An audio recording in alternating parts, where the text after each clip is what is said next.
बोलो शंकर भगवान की जय। शिव महापुराण की जय। 8वां खंड, शिव जी के 12 लिंगों का वर्णन। हिमाचल में केदारनाथ, सौराष्ट्र में सोमनाथ, उज्जैन में महाकाल, श्रीशैल पर मल्लिकार्जुन, ओंकार में परमेश्वर, डाकिनी में भीमशंकर, काशी में विश्वनाथ, गोमती नदी के तट पर श्री त्र्यंबकेश्वर, सेतुबंध में रामेश्वर ज्योतिर्लिंग है। जो व्यक्ति प्रातःकाल उठकर प्रतिदिन इन लिंगों का स्मरण, पूजन व वंदना करते हैं, उनके सभी पाप समाप्त हो जाते हैं। इन ज्योतिर्लिंगों पर चढ़ाया नैवेद्य को खाने में कोई दोष नहीं होता, बल्कि प्रसाद भक्षण से सभी पाप भस्म हो जाते हैं। जो भी प्राणी इनमें से किसी एक का भी पूजन कर लेता है, वह पूर्व जन्म के चक्कर से बच जाता है। भगवान शिव के ज्योतिर्लिंगों की महिमा ब्रह्मा विष्णु आदि देवता में से कोई भी नहीं कर सकता। अब इन लिंगों से उत्पन्न उपलिंगों का वर्णन सुनिए। समुद्र तथा पृथ्वी के मिलाप वाले स्थान पर सोमेश्वर जी से उत्पन्न अन्नकेश नामक उपलिंग है, जो मल्लिकार्जुन से प्रकट हुआ। एक उपलिंग गुरुदेश्वर नाम से प्रसिद्ध है। वह भृगु कक्ष देश में संपूर्ण प्राणियों को सुख देने वाला है। नर्मदा नदी के तट पर महाकाल से दुग्धेश उत्पन्न हुआ है। अहंकार से प्रकट हुआ कर्दमेश्वर शिवलिंग बिंदु सरोवर में प्रकट हुआ। यह सभी मनोरथों को पूर्ण करने वाला है। केदारेश्वर नामक लिंग से भूतेश्वर उपलिंग प्रकट हुआ है। यह यमुना के किनारे स्थित है। इसका दर्शन पूजन करने से सभी पाप नष्ट हो जाते हैं। भीमशंकर से उत्पन्न लिंग से भीमेश्वर उपलिंग प्रकट हुआ है। यह संध्या पर्वत पर विद्यमान है। नागेश्वर का उपलिंग भूतेश्वर है। यह मल्लिका सरस्वती के तट पर स्थित है। ये सभी लिंग और उपलिंग पाप नाशक और मनोरथों को पूर्ण करने वाले हैं। अनसुईया तथा अत्रि का तप। सूत जी ने मुनियों को बताया कि ब्रह्मा जी की नगरी में एक पर्वत है।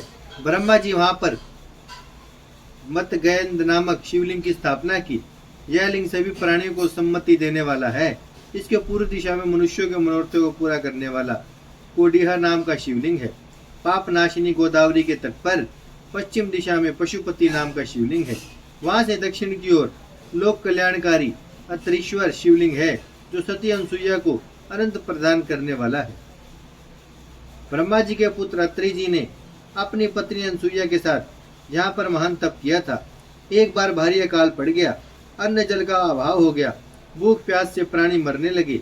पेड़ सूख कर गिरने लगे। खाने के लिए कुछ भी न रहा। अनसुईया ने अपने पति अत्रि जी से कहा, हे प्राणेश्वर, मुझसे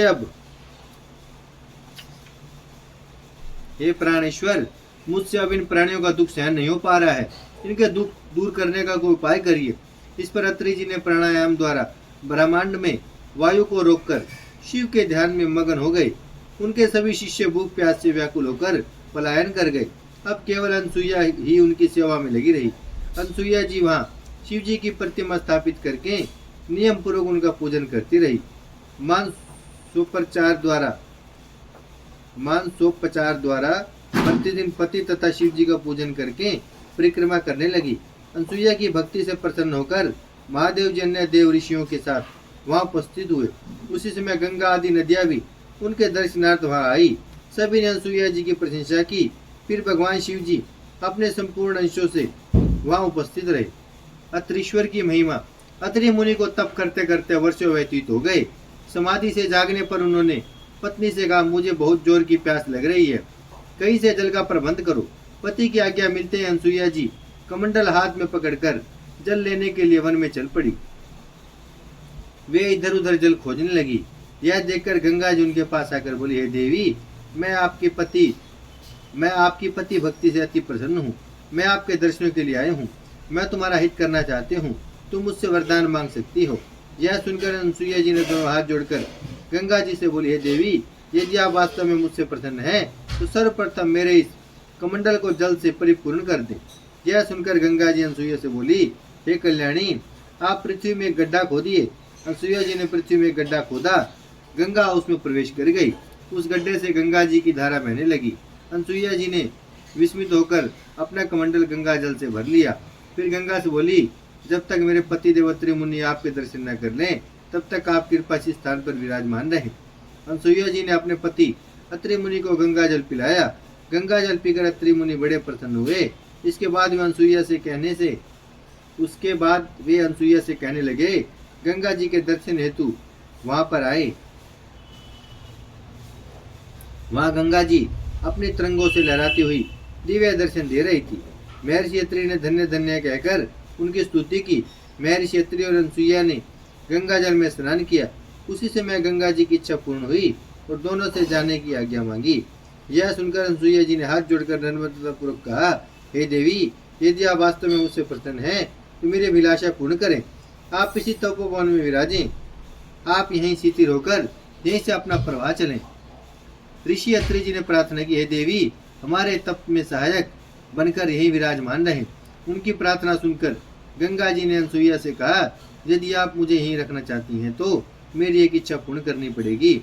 आपने अपने पति देव के लिए जो शिवार्चन किया है उसमें से 1 वर्ष का फल मेरे लिए अर्पण करें। अनसुईया जी ने गंगा जी की इच्छा पूर्ण कर दी। गंगा जी वहीं पर विराजमान हो गई। तभी भगवान शिव वहां प्रकट हुए। पति पत्नी दोनों ने विधि पूर्वक नम्रता से उनकी पूजा अर्चना स्तुति करते हुए बोले, हे प्रभु, आप यदि प्रसन्न है तो जगदम्बा पार्वती सहित यहीं पर निवास करने की कृपा करें। इस तपोवन में जो कालग्रस्त है, वर्षा के द्वारा अन्न आदि की उत्पत्ति होने लगे तथा चराचर समस्त जीव सुखी हों। शिव जी ने प्रसन्न होकर तथास्तु कहकर अत्रीश्वर के नाम से संसार में प्रसिद्ध हुए। गंगा जी भी वहां पर मंदाकिनी नाम से रहकर प्रसिद्ध हुई। उसी कुंड में गंगा की धारा प्रवाहित होने लगी। अत्रि मुनि का आश्रम सदैव के लिए हरा भरा हो गया। सभी ऋषि लौट आए और वहीं पर रहने लगे। बोलो शंकर भगवान की जय।